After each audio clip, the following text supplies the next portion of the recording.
Hi there, my name is Alistair Greetham. I'm a physiotherapist. I'm in my fourth decade of working in that field.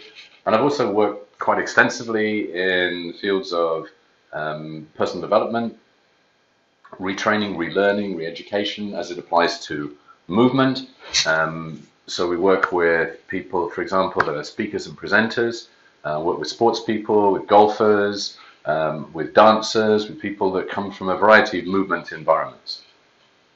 I want to talk to just briefly about walking and why I think walking is such an important thing for us to pay attention to.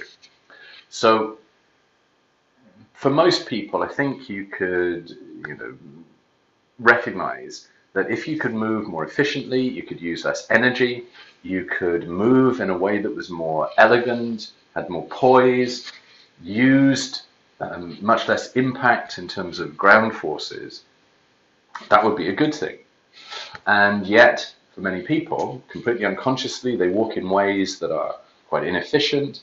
They use too much energy. There's quite often a stop, a block. There's quite a loading through the body.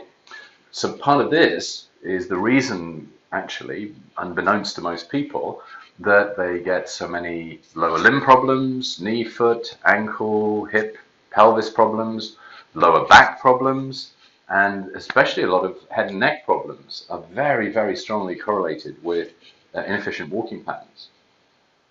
Now, from my standpoint, okay, if we look at what walking actually is, it's quite a simple activity of translating our body mass from one limb to the other, moving in a variety of directions. Should be fairly straightforward, right? There are a number of things, though, that need to happen in the sequence of movement, and all of those things have to be timed in the right way. The energy of the movement has to come from the right places. So one of the things that I've done is I've broken down all the movements and the activities of walking into their key components. And what I'm going to be doing over the holiday period is posting up a lot of exercises that I use with people to help them to work on the parts, to work on the pieces of movement, so that we can then begin to increase their ability to use those pieces as part of the overall strategy.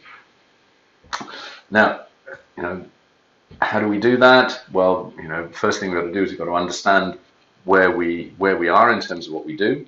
We need to also have a sense of what it is we want to get to, where we want our movement pattern to be, identify what the key components are, and then have ways to work on the key components until we can utilize those in a way that actually allows us to change the strategy.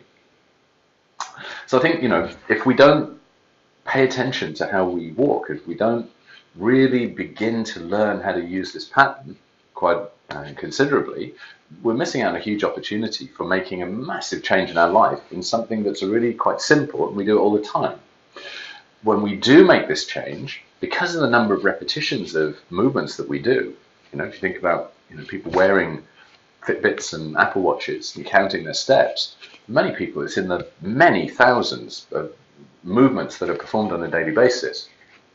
When we make changes to that, the potential impact to us over time is huge.